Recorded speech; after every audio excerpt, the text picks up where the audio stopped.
My orc army is an evil sun's army. I like to go fast. I like war bikers, I like buggies, I like battle wagons, I like all of the fast moving orc stuff. But my army was painted a long time ago and not in the typical evil sun's colors. I go by the movie Mad Max. In 2015, the greatest movie ever made came out, and since then, I've been painting my orcs shiny and chrome. The only problem is, I was painting these guys up a long time ago, and they're not really up to snuff anymore. They look pretty good, but seeing as how the market is about to be flooded by a whole bunch of new orc minis, courtesy of the Armageddon box, I want to take another crack at my orc color scheme and see if I can come up with something a little bit more fine-tuned. These old orcs of mine are definitely showing their age. I like how they look, but man, these minis are tiny. I've got about 30 orcs all done up just like this. They've all got white shirts, black pants, rusty weapons, orky skin. It's pretty standard, and I want to see if there's some things I can do to make this a little bit more Mad Maxy, maybe a little cooler. I dipped back in my old new orc boy sprue and I decided to use the knob. Even if I don't manage to discover a new Mad Max orc recipe today, another knob is always useful. These minis are push fit and I find it helps to nip the peg on an angle so they can easily stab their way into their respective peg. The engineering on these monopose boys is crazy. The head just sits in place and then is trapped by the metal jaw. Not a lot of options for posing, but that's fine. Between this guy, the Armageddon orc boys, and the multi-part orcs that I'm sure will come out in 11th edition, I'll have plenty of options for knobs. I fixed up the seam in the shoulder with a little bit of Tamiya plastic putty. This stuff can be thinned with plastic glue, so I used the brush applicator to smear this and smooth it. Then I drilled out the barrel of the slugga. I think knobs can take combi weapons, but honestly the ranged weapons for boys don't really matter. The slugga pistol is good enough, I'll rarely shoot it anyways. Then for the backpack, I decided to leave off the orc banner that comes in the kit in favor of some stick bombs. These are from our Ramshackle Bits pack. Some homemade grenades inspired by the Warboys bombs from Mad Max. These have a slot to stick onto the end of some 1mm brass rod, and then to make the shaft more interesting, I took some 2mm plastic bar and drilled a 1mm hole into them. These will be the end caps to give the bottom of my stick bombs some thickness to balance out the top.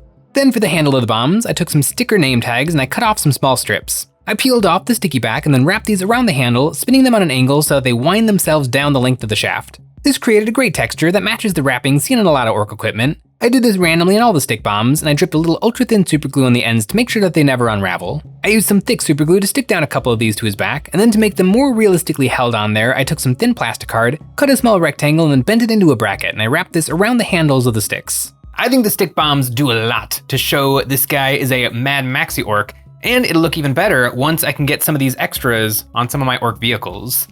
Now this guy is massive. The 1999 Orc Boys box came with a knob in the box, but it was the boys knob. It was one extra torso that was a little bit bigger than the boy torsos, and it was meant to go on the same legs and use the same arms and heads. And so everyone's Orc Boys had the weeniest little knob in it. This guy is a proper knob. Now, one thing I've been struggling with while putting this guy together is what size base.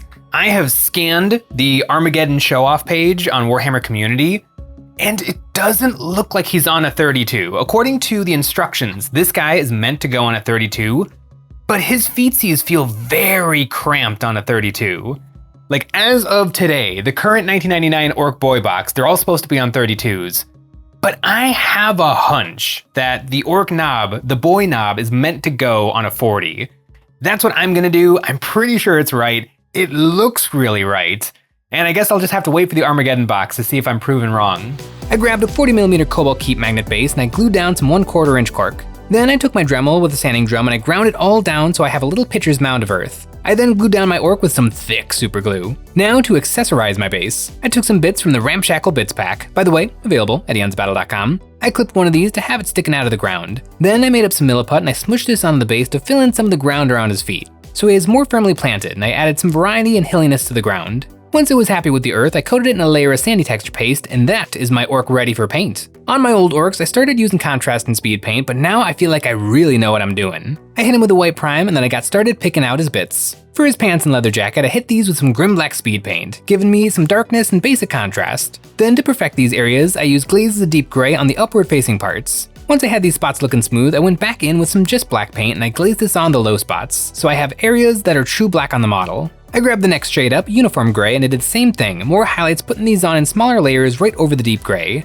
Then another lighter shade, ash gray. I just put on a little bit of this for the brightest spots and edge highlights. Gray paint is just shades of black and white, so I could have always mixed these colors, but for army painting it's nice to have an established color to reach for. Comparing this to my old orc, the blacks are looking much more interesting. My old guy is pretty much just uniformly gray. For my old weapons, I used Vallejo Liquid Silver, which is a really nice paint, but a fussy alcohol paint. It's kind of a pain to work with. For my new recipe, I mixed up Noble Skin, my preferred metal color, with just a little bit of Darkwood speed paint. 3 drops of Noble Skin to 1 drop of Darkwood. The Darkwood makes this color much warmer, so it stands out strongly against the cold black gray of his clothing. I painted this over all the metal. Now for some rust. On my old orcs, I used orange pigment powders, but for this guy, I'm going with the best in the biz, Dirty Down Rust. Also, available at EonsOfBattle.com. And we have a lot more than that over there. We're all restocked on our excellent hobby goodies: Gamer Grass Tufts, Great Height Studio Bits for your Space Marines, Army Painter paints, brushes, basing cork, ultra thin and ultra thick super glue, and we've got terrain. It's the best way to support us doing what we do by getting a membership. Each month, members get a credit good for any one terrain pack we've ever made or the brand new one. This June, we have created the Ramshackle Bits pack. This set is full of improvised armor to enhance your vehicles, with massive treads, extra armor, rotating cannons, machine gun turrets, and little goblin crew, including a bunch of little goblins to help keep all of this upgraded equipment running smoothly. Don't let the shoddy construction fool you, these bits are still plenty lethal, able to sling lead and crush foes under tread. This set also comes with a series of basing bits to litter the wastelands of your battlefield. This set was designed by us and is available at EonsOfBattle.com. I put this on randomly all over the metal, covering about 75% in a watery coat. Once dry, the stuff reacts, making some very realistic rust, and I smoothed and blended it out by wiping it with a wet dry brush to pull off the high spots and leave it behind in the recesses. Now to give the metal some shine, I took Mithril Blade Silver paint and I sponged this on. Applying this with a sponge will only leave it behind on the raised edges and make it feel very random. To connect some of the sponging, I did a dry brushing of the same color to edge highlight some of the more prominent details. Comparing this recipe to my old boys, it's a major improvement, and still not all that time consuming. For his dick towel and the little tassel on his gun, I hit these with some Ashen Stone speed paint to keep these areas white but add in some contrast. Then for the little bit of bone on this guy, his horns and his little skull on his belt, I hit these with pallid bone. That's everything on my orc except for the skin, and I have been thinking a lot about that skin. Right now, my Road Warrior's skin is still the primer white, and actually that's a lot more accurate to the movie. My orc boys are representing the war boys from Mad Max, who are covered in this kind of white powdery sunscreen, and then they have black paint near their eyes to kind of make their faces look like skulls. And I've never really done that for my orcs. For a few reasons. Number one, orcs is green. Like, that is the color that they should be. I guess number two, a lot of orc miniatures are very covered up, and so I feel like if just a little bit of that white skin is poking through, it might not like hit as hard as the war boys. In the movie, all of the war boys are shirtless, so you really see their like white silhouette in stark contrast against the desert yellow. But if my orcs have just got, you know, a little bit of shoulder and maybe a little bit of tum-tum, is that gonna be enough to really sell it? And then, would it be green skin with white paint applied on top? Which would kind of just desaturate the green and turn them a little minty green? Or would it be gray-skinned orcs? I don't know, but as long as I'm experimenting, maybe it's worth a try.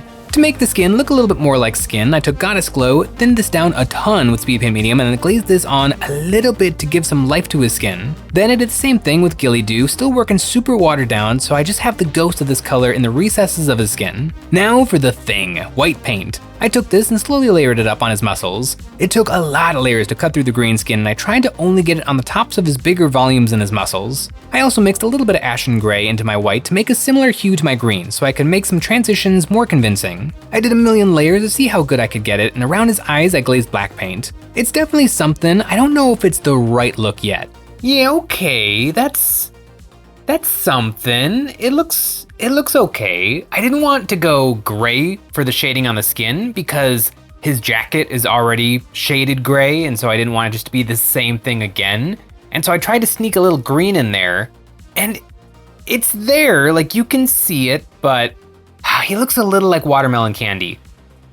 It's okay, I think it gets the point across. This orc in particular has enough skin showing that I think it adds context that this is a green skin orc who's lathered himself up in white.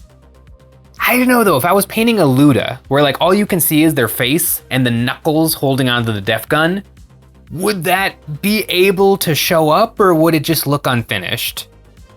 It does look a lot more Mad Maxy than my typical green skinned orcs, but I don't know, I think I just gotta finish this guy off and see how he makes me feel. One detail that's still on my warboy is the power cord in his power claw. I painted this with black and then did stripes to gray and then yellow. Yellow paint has pore coverage, so it's much easier to start with a gray base coat and then hit these with some yellow. Now for the base. To make my wasteland as bright as possible, I started out with some demigod flames. This is an orangey yellow, and I thinned this down and base coated the entire base. Then I mixed up some yellow pigment powder, mixing it with water until it was a soup, and I splashed this around his feet. Once this is dry, it's like a wash, sticking around in the recesses and making it look like he's been walking around through the desert dust. Then for a highlight, I took space dust, a warm yellow-white, and I gave a light dry brushing to highlight the individual grains of sand and to bring back a little texture from the paste. The only thing left was hitting the rim of the base with black, and my second try at my Mad Max Orcs was complete. This is a substantial upgrade over my OG Orc boys. Everything about it is better, but the skin. The skin is so difficult. This is unmistakably a Mad Max inspired orc boy, where previously they were just extra rusty orcs. Like this, I like this a lot. This is neat. But is it correct? I almost feel like I need to paint up a whole squad of orcs like this to really see and to really know. Maybe Def Coptas. I have a lot of Def Coptas. Maybe that'll be my next experiment to run to see if this is the move or not. But I do like it. This is a war boy. Not to be confused with a war boy, the psychic unit for the Beast Naga boys. Like this is a Mad Max orc. I am very satisfied with this orc. Maybe so-so on the skin, but that's easy enough to change. Easier to change on him than it would be to change across my entire army. But if it's cooler, then I kind of feel like that's worth it. This is gonna be my Mad Max scheme going forward, and I can't wait to paint up some more orcs just like it. Let me know in the comments below, what do you guys think of my Mad Max orc, and what do you think of that skin? Give me a critique, let me know. It's growing on me in both directions. I feel like I like it more and less the more I look at it. I really don't know. It does feel Mad Maxy though, and I think it's about time I go and watch some Mad Max. Thanks for watching.